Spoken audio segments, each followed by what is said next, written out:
If you have a problem that I cited with the Muslim girl, Cora, I can't help you.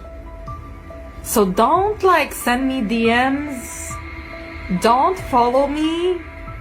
Go deal with your emotions.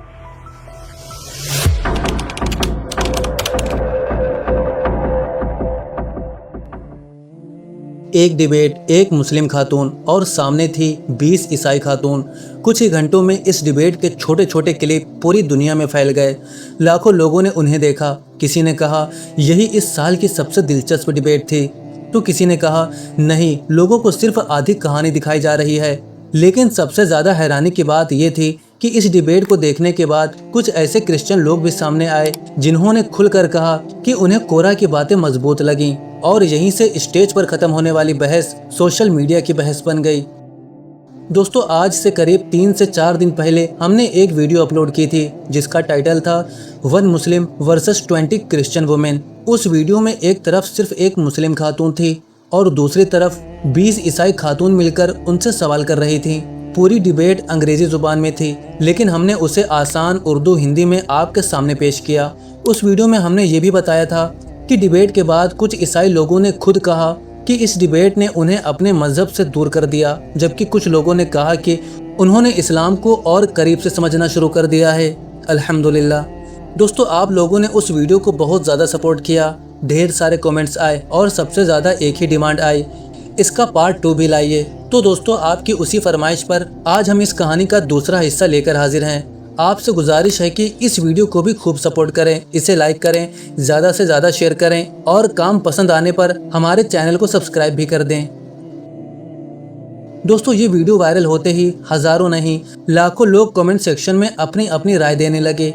कुछ लोगों का कहना था कि कोरा ने अपने जवाब बहुत सुकून और इत्मीनान से दिए, उसके पास हर सवाल का बेहतरीन जवाब था। और कुछ लोगों ने तो ये भी कहा कि ये तो सिर्फ एक तरफा डिबेट थी। ऐसा लग रहा था जैसे स्टेज की बहस अब सोशल मीडिया पर आ गई हो। लेकिन इसी दौरान एक वीडियो सामने आया जिसने लोगों का ध्यान अपनी तरफ खींच लिया। ये वीडियो एक ईसाई लड़की का था।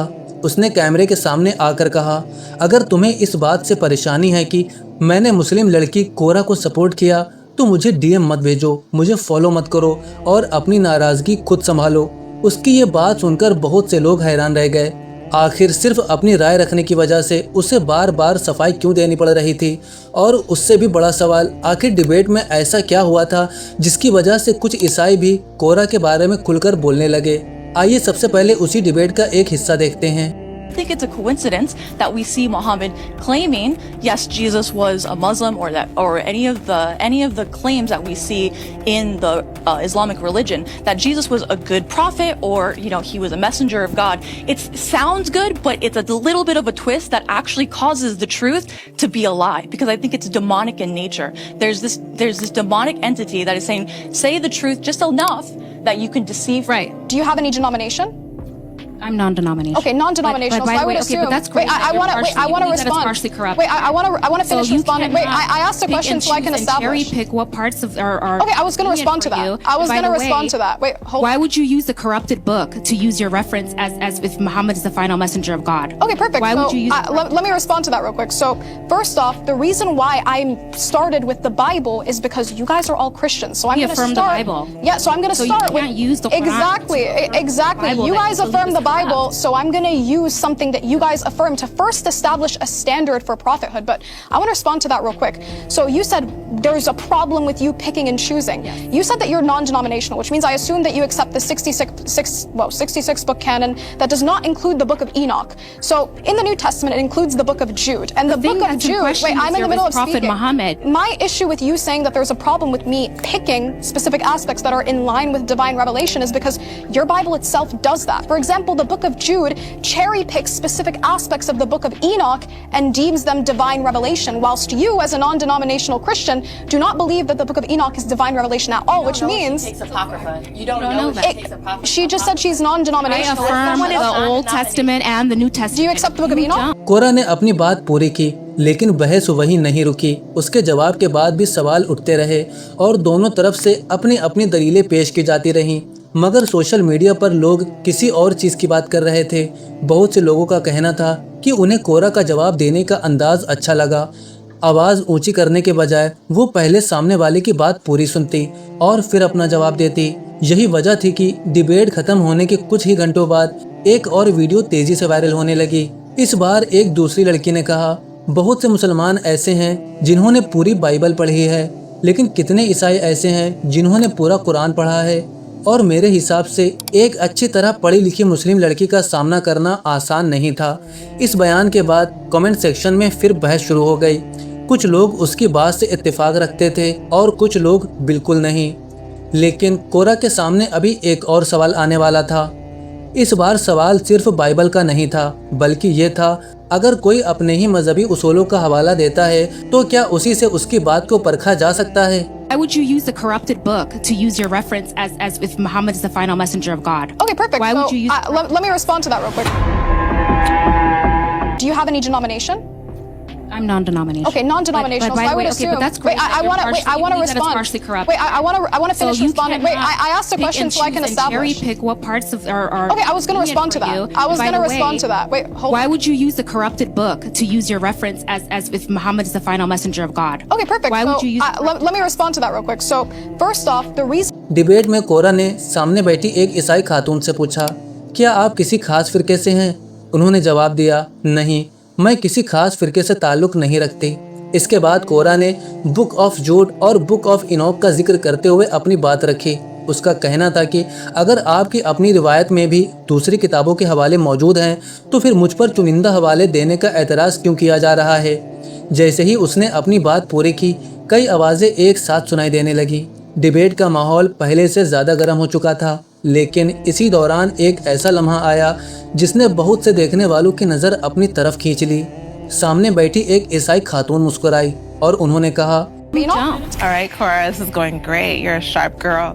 यानी सख्त इख्तलाफ के बावजूद उन्होंने कोरा की तैयारी और तेज़ी की तारीफ की। यही छोटा सा लम्हा बाद में सोशल मीडिया पर भी काफ़ी शेयर किया गया। लेकिन अभी असली बहस बाकी थी, क्योंकि अब बात होने वाली थी ट्रिनिटी की, और यही हिस्सा पूरी डिबेट के सबसे ज़्यादा चर्चा में रहने वाले हिस्सों में से एक बन गया। अब तक सोशल मीडिया पर ज़्यादातर लोग कोरा के बात करने के अंदाज पर चर्चा कर रहे थे, लेकिन अब बारी थी उस हिस्से की जिसे बहुत से लोगों ने पूरी डिबेट का सबसे अहम मोड़ बताया। मौजू था ट्रिनिटी, यानी 3 शख्सियतों वाला खुदा। सामने बैठी एक ईसाई खातून ने कहा कि खुदा 3 शख्सियतों पर मुश्तमिल है। कोरा ने फौरन अगला सवाल किया। उसने कहा, क्या आप ओल्ड टेस्टामेंट से इसे साबित कर सकती हैं? God is triune Yeah, because perfect, there's but- only one God and Okay, His nature perfect. is triune. Okay, can you prove that the God of the Old Testament is triune using the Old Testament instead Yeah. यहीं से दोनों के बीच इस मुद्दे पर तफसीली बातचीत शुरू हुई। ये हिस्सा ख़त्म होते ही सोशल मीडिया पर लोगों ने अपने अपने अंदाज में इसकी तशरीह करना शुरू कर दी। कुछ लोगों का कहना था कि कोरा ने बहुत सटीक सवाल किए। दूसरी तरफ कुछ लोगों का कहना था कि इतने छोटे क्लिप देखकर पूरी बहस का फैसला नहीं किया जा सकता। यानी बहस अब सिर्फ स्टेज तक सीमित नहीं रही थी। हर क्लिप, हर जवाब और हर सवाल अलग अलग प्लेटफॉर्म पर फिर से परखे जा रहे थे। इसी बीच एक और वीडियो वायरल हुआ। इस बार बोलने वाली एक ऐसी खातून थी जिन्होंने बताया कि उनका पूरा तालीमी माहौल ईसाई रहा है। उन्होंने कहा, मैं इस्लाम के बारे में ज़्यादा नहीं जानती, लेकिन मैंने इस डिबेट में जो देखा उसमें कोरा ने पूरे अदब और सुकून के साथ अपनी बात रखी। दोस्तों, उसका ये वीडियो भी देखते ही देखते लाखों लोगों तक पहुंच गया, लेकिन हर कोई इस तरह की बातों से खुश नहीं था। कुछ लोगों ने ऐसे तमाम लोगों को निशाना बनाना शुरू कर दिया जो सिर्फ अपनी राय जाहिर कर रहे थे। लेकिन कहानी अभी पूरी नहीं हुई थी, क्योंकि अब बहस स्टेज पर नहीं, लोगों के मोबाइल स्क्रीन पर हो रही थी। जिस किसी ने भी खुलकर अपनी राय रखी उसे जवाब भी मिले और कई बार सख्त एतराज़ भी। उन्हीं में से एक ईसाई लड़की ने वीडियो बनाकर कहा, अगर तुम्हें इस बात से परेशानी है कि मैंने मुस्लिम लड़की कोरा की बात का हवाला दिया तो मुझे डीएम मत करो, मुझे फॉलो मत करो और अपनी फीलिंग्स खुद संभालो। यानी सिर्फ इसलिए कि उसने अपनी राय रखी। ईसाई होते हुए भी उसे मुस्लिम खातून के पॉइंट्स ज़्यादा स्ट्रॉन्ग लगे तो उसे लगातार मैसेज और डीएम भेजे जाने लगे। उसकी इस वीडियो ने एक नई बहस छेड़ दी, मगर इसके बाद जो हुआ उसने इस पूरी कहानी को एक और मोड़ दे दिया। कुछ सोशल मीडिया अकाउंट्स पर एक एआई से बना वीडियो शेयर किया जाने लगा।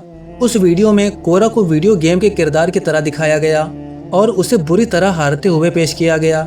ये वीडियो तेजी से फैला, लेकिन इसके साथ ही कई लोगों ने इस पर भी सवाल उठाए उनका कहना था अगर किसी की बात से इख्तिलाफ है तो उसका जवाब दलीलों से दिया जाना चाहिए, AI से बनाई गई काल्पनिक वीडियो से नहीं।